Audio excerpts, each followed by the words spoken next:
열왕기하 18장 1절에서 8절까지입니다. 그리고 오늘 한 주간 암송할 우리가 요절은 6절입니다. 주보에 기록되어 있습니다. 저가 여호와께 연합하여 떠나지 아니하고 여호와께서 모세에게 명하신 계명을 지켰더라. 한 주간 이 말씀 묵상하시면서 오늘 본문입니다. 1절에서 8절까지 제가 가진 성경으로 593면이 되겠습니다. 열왕기하 18장 1절에서 8절까지입니다. 이스라엘 왕 엘라의 아들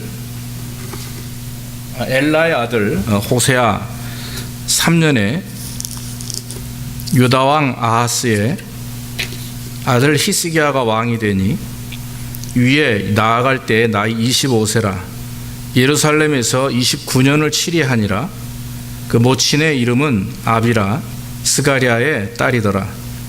히스기야가 그 조상 다윗의 모든 행위와 같이 여호와 보시기에 정직히 행하여 여러 산당을 제하며 주상을 깨뜨리며 아세라 목상을 찍으며 모세가 만들었던 놋뱀을 이스라엘 자손이 이때까지 향하여 분향함으로 그것을 부수고 느흐스단이라 일컬었더라. 히스기야가 이스라엘 하나님 여호와를 의지하였는데 그의 전후 유다 여러 왕 중에 그러한 자가 없었으니 곧 저가 여호와께 연합하여 떠나지 아니하고 여호와께서 모세에게 명하신 계명을 지켰더라. 여호와께서 저와 함께 하심에 저가 어디로 가든지 형통하였더라. 저가 아수르 왕을 배척하고 섬기지 아니하였고 블레셋 사람을 쳐서 가사와 그 사방에 이르고 망대에서부터 견고한 성까지 이르렀더라. 아멘. 오늘 본문의 말씀을 보면서 성공적인 인생이 과연 어떤 인생이냐 우리가 한번 말씀을 통해 은혜를 받기를 원합니다. 세상 모든 사람들에게 원하는 것이 있다면 아마 인생을 살면서 성공하는 것일 겁니다. 근데 이제 문제는 성공에 대한 의미죠. 각 사람에게 성공이라고 하는 의미가 다를 겁니다. 사업을 하시는 분들은 사업의 성공을 의미하고 또 직장 생활 하시는 분들은 좋은 직장에서 좋은 직급을 갖는 것도 성공이라 하실 것이고 또 공부하는 사람들은 자기가 원하는 어떤 목적을 달성하는 거겠죠. 학위를 받든지 또 학교에서 일을 하는 교수가 된다든지. 그렇죠. 미국에 살면서 성공적인 인생을 사는 것이 과연 어떤 것인가 고민하며 애쓰고 노력하는 사람들이 많이 있습니다. 아마 모든 아틀란타에 사는 사람들뿐만 아니라 전 세계 모든 사람들이 아마 성공이라고 하는 그 생각을 가지고 최선을 다해서 성실하게 살아가고 있다고 저는 믿습니다. 근데 여러분, 세상 사람들, 다시 말하면 모든 사람들이 생각하는 성공이나 또 그리스도인들이 생각하는 성공은 같을 수도 있지만 그러나 근본적인 차원이 다른 부분이 있습니다. 그게 뭡니까? 오늘 7절의 말씀 보니까 히스기야는 성공한 사람인데 여호와께서 그와 함께 하심에 그가 어디로 가든지 형통하였더라. 그리스도인들이 바라는 성공의 목적은 바로 이것입니다. 우리가 어디에 있든지 무엇을 하든지 하나님이 함께 하심으로 형통하였더라. 할렐루야. 이것이 대답입니다.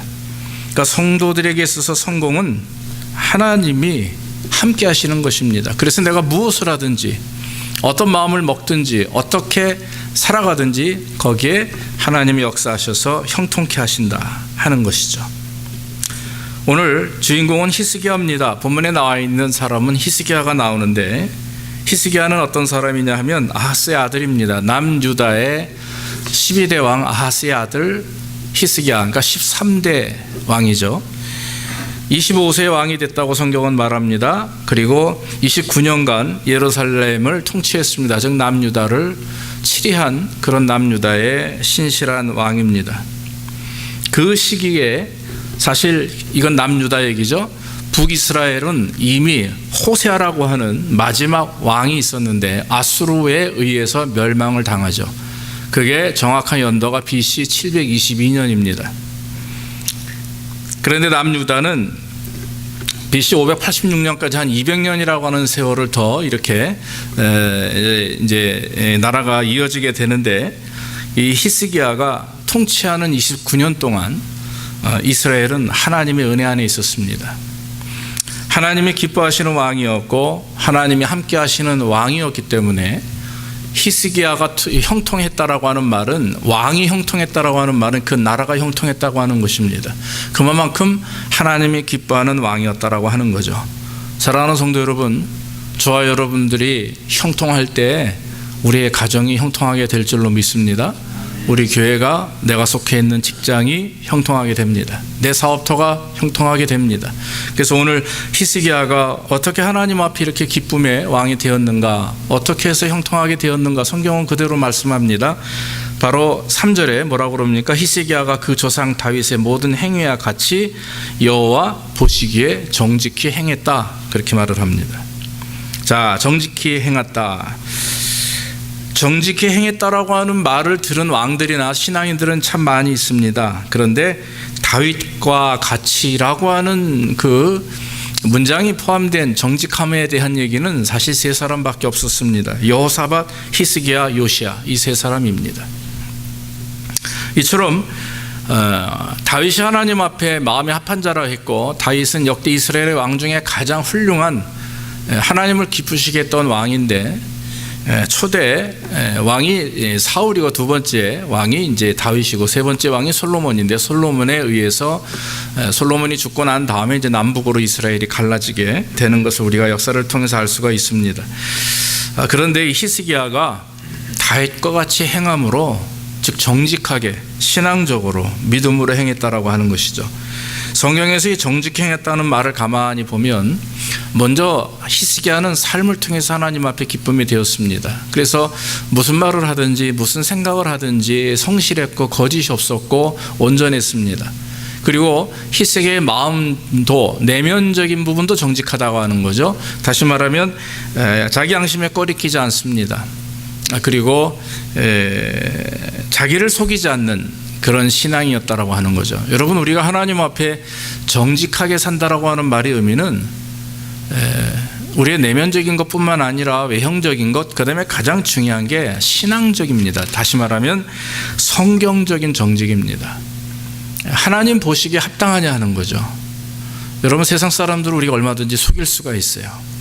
여러분들이 저를 속일 수도 있고, 죄송하지만 저도 여러분들을 속일 수가 있습니다. 그러나 여러분, 우리가 속일 수 없는 분이 있죠. 누구시죠? 하나님이에요. 하나님은 속일 수 없습니다.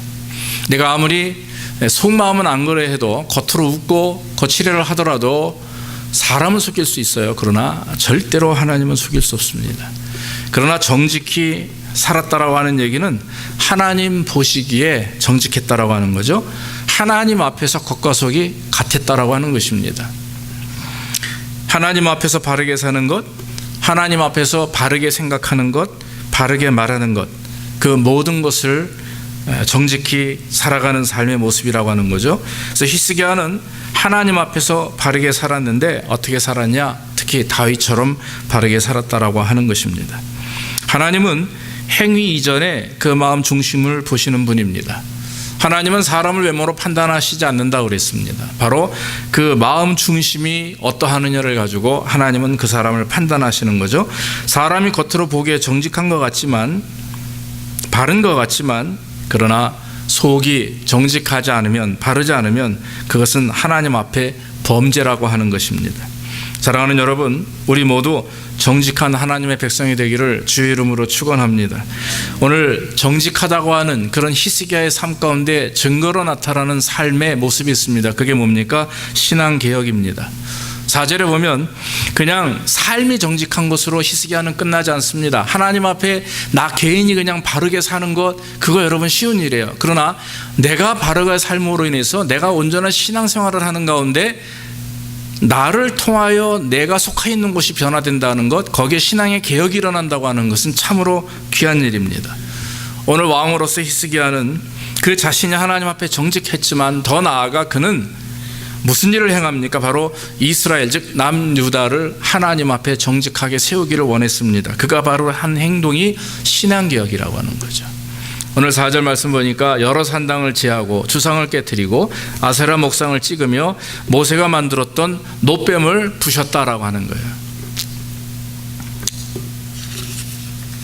히스기야는 유대인들이 섬겼던, 즉 대대로 섬겼던, 자기 아버지 아스로부터 섬겼던 그런 모든 우상 숭배를 다 파괴합니다. 산당을 부십니다. 여러분, 산당이 뭡니까? 그 우상을 섬기는 하나의 전이죠. 그래서 산당이 여러 곳에 있는데 그 산당을 파괴시키고 아세라 목상을 또 없애고, 재밌는 여기 하나 문장이 나오는데 모세의 놋뱀이라고 하죠. 여러분, 민수기 21장에 보면 이스라엘 백성들이 하나님의 말씀에 불순종하게 되니까 불평하고 하나님이 진노하셔서 불뱀을 그들에게 보내십니다. 불뱀에 물린 자들이 막 죽어가는 거예요. 그때 이스라엘의 부르짖음을 이제 모세가 대신해서 하나님께 간구하니까 하나님이 뭐라 그래요? 굴이죠. 놋으로 뱀의 형태를 만들어서 높은 장대에 매달아서 사람들로 하여금 다 보이게 하라. 그리고 말하기를 그것을 쳐다보는 자들은 구원을 받을 것이다라고 선포하라.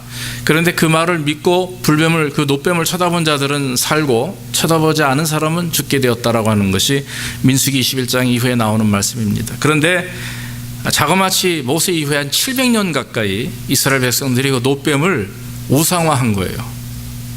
그래서 병든 자들이 놋뱀 보면 나을 줄 알고, 또 문제 있는 자들이 놋뱀을 보면 나을 줄 알고 그렇게 나오는 거죠. 여러분, 놋뱀이 무슨 의미가 있습니까? 그건 하나의 그냥 상징적인 의미에 불과합니다. 여러분, 어떤 분들은 이 십자가에서 꼭 기도하는 사람들이 있잖아요. 십자가 앞에서. 예전에 뭐 어떤 부흥강사 얘기가, 나이 드신 어떤 그리스도인이, 할머님이 꼭 십자가 앞에서 기도할 때 이렇게 기도한다고 그러잖아요. 불교에 오래 몸담고 있던 분이 개종을 하셨는지 모르지만, 그러니까 십자가 앞에서만 기도가 잘 되고 십자가가 없으면 안 되고 이건 아니죠. 십자가는 하나의 상징이고 하나의 저거는 영수증 같은 거죠. 내가 너희를 구원하였노라라고 하는 영수증입니다. 형상을 만들어내서 그 형상을 섬긴다고 하는 것은, 그래서 하나님도 십계명에 절대로 나 외에 다른 신을, 즉 나 우상을 만들지 말라 하셨기 때문에 놋뱀을 섬긴다는 것은 철저한 우상 숭배입니다. 그러니까 여러분, 느후스단이라고 하는 히브리 말을 바꾸면 그냥 놋조각입니다. 놋조각에 불과하다, 이런 뜻이에요. 그러니까 놋뱀을 히스기야는 없애면서, 부숴 없애면서 이스라엘 백성들이 이건 놋조각에 불과하다, 아무것도 아니다, 이건 너희에게 어떤 영향을 미칠 수 있는 그런 대상물이 아니다라고 하는 것을 강하게 말씀한 거죠. 사실 이 우상 숭배가 이스라엘에 들어온 유래가 많이 있지만, 솔로몬 시대부터 계속해서 우상이 이스라엘에 들어왔지만, 이 히스기야의 아버지 아하스는 아주 악독한 왕이었습니다. 아주 나약하고 하나님을 믿지 않는 왕이었기 때문에 그 아수르에게 가가지고 계속해서 머리를 숙이고 무릎을 꿇고 굽신거리면서 원조를 받았죠. 그러니까 아수르 왕이 우리의 원조를 받기 위해서는 우리가 섬기는 신을 섬겨라, 그러면서 이제 여러 가지 요구 조건이 많았겠죠. 그러니까 예루살렘 성전 안에 하나님을 섬기는 곳에 우상을 드리기 시작을 합니다. 이유는 무엇입니까? 세상적인 권력을 얻기 위해서, 물질의 힘을 얻기 위해서 내가 믿는 하나님을 포기하기 시작을 하는 거예요. 그러니까 그 하나님이 계시는 중심에 물질이 사모하는 마음이 들어오고, 세상적인 욕심이 들어오고, 세상의 권력과 부경화가 들어오다 보니까 결국 하나님이 설 자리가 없죠. 결국 망하게 되는 것입니다. 히스기야는 그것을 깨닫게 되었죠. 너무나 감사한 일은 아사 왕이 남유다의 왕이 되었을 때 하나님의 선지자가 누군지 아십니까? 이사야예요. 이사야. 선지자 중에 가장 위대한 선지자. 그 이사야가 다행히 있었습니다. 아하스에게 계속해서 하나님의 말씀을 증거했어도, 선포해도 변하지 않았던 사람, 심지어는 히스기야의 형제 한 사람 어릴 때 아하스는 그것을, 아이를 제물로 바쳤대요. 우상에게. 그러니까 살아있는 아이를 몰렉이라고 하는 신에게 제물을 바치는 옛날에 우상이 있었습니다. 아시죠 여러분? 몰렉이라는 걸 인터넷으로 쳐보면 아시지만, 얼굴은 황소고 몸은 사람인데 전체를 다 철덩어리로 만들어가지고 밑에서 여기서 이제 이렇게 불을 때워요, 장작으로. 그러면 이 몸이 철이 뜨겁게 되지 않습니까? 그럼 이러고 있거든요. 그럼 여기다 아이를 올려놓는 거예요, 사나이를. 그 이 아이가 여기 뜨거운 철 위에서 다 죽는 거죠. 그러면서 제사를 드렸던 그것이 우상 숭배였는데 그걸 이스라엘 사람들이 그걸 섬겼다고 생각을 해보십시오. 얼마나 엄청나고 어리석은 일입니까? 그런데 아하스도 아수르의 이방신들을 섬기면서 자기 아들을 그렇게 바쳤다 하는 얘기가 말씀이 성경의 기록이 열왕기하 16장 3절에 나와 있습니다. 다행스러운 건 아하스 시대에 이사야가 선지자였기 때문에 아마도 어릴 때부터 히스기야는 이사야의 영향을 받았으리라 생각이 됩니다. 아버지가 하나님 말씀에 불순종하고 그로 인해서 남유다가 점점점 쇠약해지고 하나님 말씀을 벗어나는 모습을 보면서 어린 히스기야는 이사야를 통해서 하나님의 말씀을 듣고 배우며 자랐으리라 믿습니다. 결국 아하스가 죽게 되자 히스기야는 25살의 젊은 나이에 이스라엘의 왕이 됩니다. 그리고 나서는 남유다를 통치하는데 29년간 통치하면서 시작한 것이 뭡니까? 바로 왕이 되면서 시작한 것이 신앙의 개혁입니다. 우리가 이렇게는 살 수 없다. 조상이 즉 부모가 잘못했던 것들 그것을 우리가 물려받을 수 없다. 그러면서 우상을 척결하고 산당을 폐하며 심지어는 그 노뱀을 부시는 그런 일을 하면서 이스라엘 백성들을 주님께로 돌아오도록 회복운동을 시작했다라고 하는 거죠. 사랑하는 성도 여러분, 사사기에 봐도 기드온이 300용사를 가지고 미디안 광야에 수많은 사람들을 물리치고 난 다음에 백성들이 와가지고 기드온에게 우리의 왕이 되달라 하죠. 그때 여러분 사사기 8장 9장 넘어가 보면 기드온이 나는 왕이 될 수 없다 하고 그냥 돌려보내면 좋은데 금고리, 귀고리, 금으로 만든 물건들을 요구합니다. 그거를 백성들이 아낌없이 내놓으니까 그거를 뭐로 만들어요? 그 금으로 에봇, 즉 제사장이 입는 그런 이제 외복이죠. 상징적인 그런 물건인데 그걸 금으로 만들어서 기드온의 집에 모셔놓습니다. 이스라엘 백성들이 뭐를 섬겨요? 그 에봇에 와가지고 절하기 시작을 하는 거예요. 하나님이 우리와 함께 하셨다 그러면 하나님께 예배를 해야 되는데 눈에 보이는 증거를 가지고 그걸 섬기기 시작을 합니다. 우상 숭배가 여러분 다른 게 아닙니다. 우리는 하나님을 섬기는 것 같은데 우리의 욕심과 우리의 정력이 앞서다 보니까 보이지 않는 하나님이 아닌 보이는 하나님을 만들어요. 그게 우상 숭배입니다. 믿습니까? 다른 종교를 믿고 어떤 우상을 섬기고 하는 그런 종교적인 그런 문제, 그런 다른 종교를 섬기는 것이 우상이 아니라 실제적으로 우리 그리스도인들에게 있어서 우상은 하나님을 섬긴다 하면서도 내 눈으로 다른 것을 좋아하며 사랑하며 그걸 섬기는 거예요. 여러분, 자녀가 성공하는 것 그걸 너무 바라며 그걸만 기대하고 섬기는 것도 기도하는 것도 어떻게 보면 여러분 잘못 빠진 우상 숭배가 되는 거예요. 내 사업 성공도 그렇고 직장에서도 그렇고 모든 것이 마찬가지입니다. 하나님이 우선이 되고 난 하나님 앞에 어떻게 영광을 돌릴 것인가에 따르는 그런 신앙의 결심과 개혁이 있을 때 하나님께서 복을 주시고 하나님의 나라와 의를 먼저 구하라 그리하면 이 모든 것을 너에게 더해 주시리라 하신 말씀이 우리에게 이루어지기 위해서는 우선순위가 하나님이 되어야 될 줄로 믿습니다. 그 외에 여러분들이 수고하고 땀 흘리고 애쓰는 것이 그것이 정말 여러분들을 위한 것이라면 여러분들의 미래만을 위한 것이라면 하나님은 기뻐하시지 않습니다. 거기에 하나님의 은혜가 하나님의 사랑과 하나님의 어떤 열심과 결심이 여러분들의 기도에 포함되기 위해서는 기도가 바라야 됩니다. 하나님을 기쁘시게 하는 기도와 하나님을 기쁘시게 하는 삶이 되기를 주의 이름으로 축원합니다. 인생이 성공하는 그런 성공적인 열쇠는 하나님 앞에서 정직하라는 거예요. 바로 그런 것이 정직의 모습입니다. 우상 숭배를 타파합시다. 물질을 숭배하는 것, 하나님보다 더 사랑하는 것이 있다면 그것을 비워야 됩니다. 영적 체험만을 강조한다거나 세상의 축복을 원하는 기복신앙 이런 것들은 하나님 외에 다른 신을 섬기는 것과 마찬가지입니다.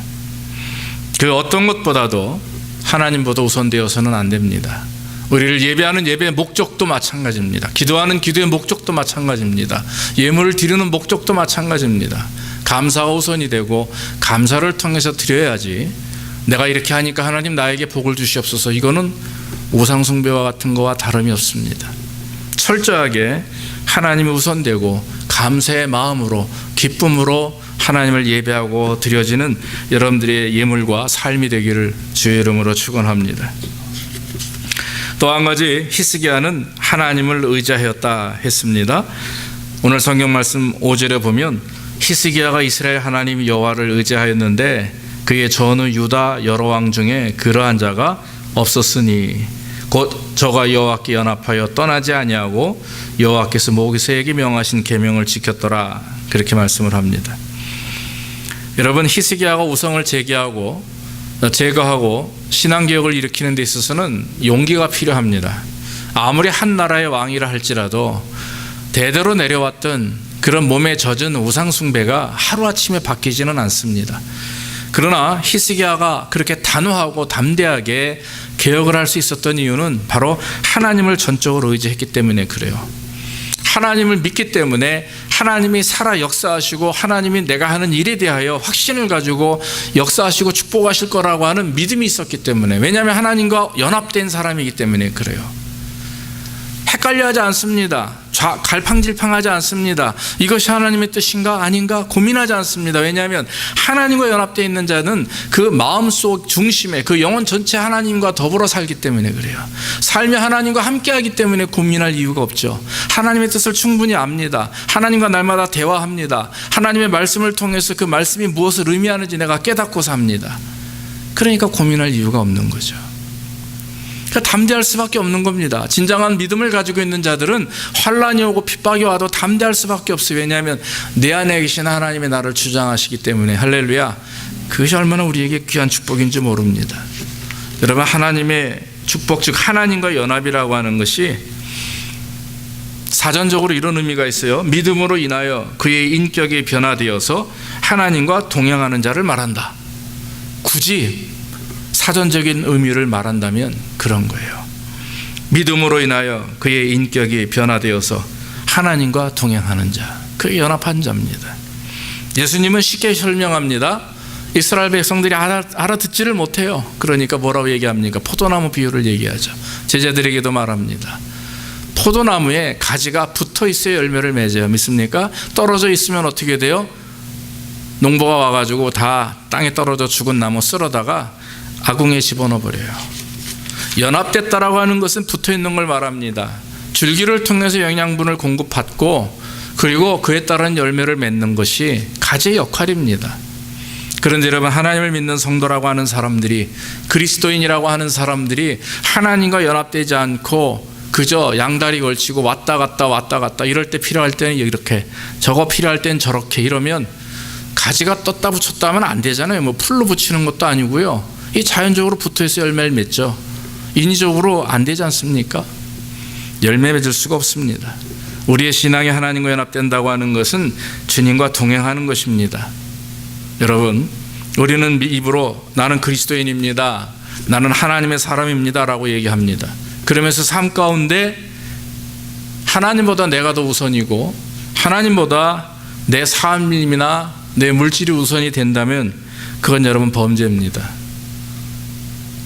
예전에 제가 어느 존경하는 목사님의 책을 읽던 중에 그 목사님이 방송에서 그런 질문을 받았답니다. 어느 성도 한 사람이, 목사님, 정말 예수 믿지 않는 악한 사람들이 왜 부유합니까? 근데 왜 하나님, 그 사람들을 하나님이 가만두십니까? 그 목사님한테 이제 질문을 했는데 그 목사님 대답이 은혜가 되었어요. 뭐냐면 하나님이 그들을 놔두시는 것도 심판이다, 그렇게 얘기하시는 거예요. 심판이 이미 그들에게 임한 거죠. 하나님을 섬기지 않으면서, 반면에 하나님을 섬긴다고 하면서도 세상 속에서 부귀영화를 누리고, 그리고 하나님보다 자기를 우선으로, 그리고 정말 하나님 없다고 말하면서 그렇게 남을 아프게 하고 고통 주는 사람들이 잘 사는 이유가 뭐냐 이거예요. 우리는 왜 하나님이 저런 사람을 그냥 놔둘까 하는 거죠. 그러나 여러분, 하나님이 그냥 놔두시는 것이 아니라 하나님이 그들을 떠나셨기 때문에 그러죠. 부귀영화를 계속 누리는 것은 결국 그들에게는 심판이 되는 것이고 저주가 된다라고 하는 것입니다. 사랑하는 성도 여러분, 믿지 않는 사람들의 문제가 아닙니다. 그리스도를 믿는다고 하면서도 우리가 하나님 앞에 온전치 못하고 그저 내 중심의 신앙생활을 하다 보면 결국에는 여러분 열매 맺지 못해요. 그건 하나님 앞에 큰 범죄가 되는 것입니다. 히스기야가 그 생활 속에서 하나님의 말씀에 순종하고 하나님의 말씀의 계명을 잘 지킬 때 하나님께서 그에게 복을 주셨습니다. 특별히 열왕기하 20장에 보면은 히스기야가 병이 들어 죽게 되었어요. 갑자기 못쓸병에 걸렸습니다. 무슨 병인지도 모르겠어요. 죽게 되었는데 히스기야는 그때부터 하나님 앞에 기도하는데 어떻게 기도합니까? 저 구석에 가서 벽을 보고 기도하는 거예요. 벽을 보고. 여러분, 벽을 보고 기도한다는 게 무슨 뜻인지 아십니까? 아무것도 내가 신경 쓰지 않겠다. 이거 하나님 외에는 내가 다른 것 보지 않겠다. 다른 것 신경 쓰지 않겠다. 그저 하나님만 바라보고 하나님만 의지하며 기도하겠다라고 하는 의미죠. 벽을 보고 하나님 앞에 간절히 통곡하며 기도하니까 하나님이 그의 음성을 들으시고 그의 기도를 들어주세요. 그러면서 하나님께서 응답하실 것을 이사야에게 말씀하니까 히스기야가 증거를 보여달라고 그래요. 하나님 어떻게 응답하실 건지 그 증거를 보여주십시오. 그러니까 이사야를 통해서 하나님이 뭐라고 말씀하시냐면 해를 10도 앞으로 나가게 할 건지 뒤로 물러서게 할 건지를 결정하라고 얘기합니다. 히스기야가 가만히 듣고 해를 10도 앞으로 나간다는 그림자, 해 그림자죠. 해 그림자가 10도 앞으로 나가는 것은 앞으로 나가는 것은 쉽지 않을까? 뒤로 물러서는 게 어려울지 않을까? 해가지고 대답하는 것이 하나님 10도 해 그림자가 물러서게 해주십시오. 그래요. 그랬더니 정말 태양이 10도가 해 그림자가 물러서게 되었습니다. 그러고 나서는 15년이라고 하는 긴 시간을 히스기야가 생명을 영장하게 되는 것이죠. 사랑하는 성도 여러분, 해 그림자가 움직인다라고 하는 말의 의미는 저는 개인적으로 그렇게 믿어집니다. 하나님은 우리의 모든 생사화복뿐만 아니라 우주 만물의 주인이심을 다시 한번 보이시는 줄로 믿습니다. 우주 만물의 주인이라고 하는 얘기는 우리의 모든 가지고 있는 우리가 모든 느끼고 경험하는 모든 것들의 주인이라고 하는 거죠.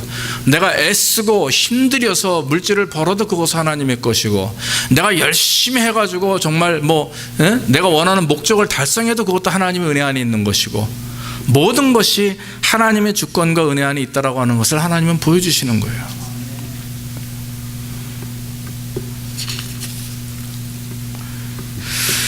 마지막으로 이렇게 하나님 앞에 정직하고 하나님을 전적으로 의지하며 말씀에 순종할 때 하나님께서는 7절 말씀처럼 하나님께서 그와 함께 하심에 히스기야가 어디로 가든지 형통하였더라 그렇게 얘기합니다. 그래서 7절 후반절에 저가 아수르 왕을 배척하고 섬기지 아니하였고 갑자기 이상한 말씀이 툭 튀어나오죠. 형통하니까 하나님의 은혜가 충만할 때 히스기야는 신앙개혁뿐만 아니라 그동안 자기가 했던 과오뿐만 아니라 이스라엘이 했던 과오를 끊어버립니다. 그게 뭡니까? 아버지로부터 조상 대대로 내려왔던 아수르에게 붙어서 즉 그르를 섬기고 그 나라에게 원조를 바꾸는 일들을 다 끊어버렸다라고 하는 거예요. 여러분, 그게 무슨 말입니까? 내가 이제 하나님을 의지하고 하나님 말씀대로 살면서 하나님께 복을 받게 되니까 세상을 의지하고 세상의 권력과 물질을 의지했던 그 마음들이 점점점 멀어지고 다시 한번 끊어지게 된다. 그것을 포기해야 하게 된다라고 하는 거예요. 여러분, 하나님을 잘 섬기고 하나님을 잘 의지하면 하나님 형통을 주십니다. 그러면 여러분, 세상을 섬겼던 세상을 의지했던 마음들이 다 끊어지게 될 줄로 믿습니다. 그래서 여러분, 우리는 세상이 주는 그런 어떤 기쁨이나 감사는요 한순간이에요. 그렇잖아요. 그러나 하나님이 주시는 그런 기쁨은 영원한 것입니다. 하나님이 주시는 형통함은 끊임이 없어요. 영원해요. 그러나 세상이 주는 만족감은 그때그때죠.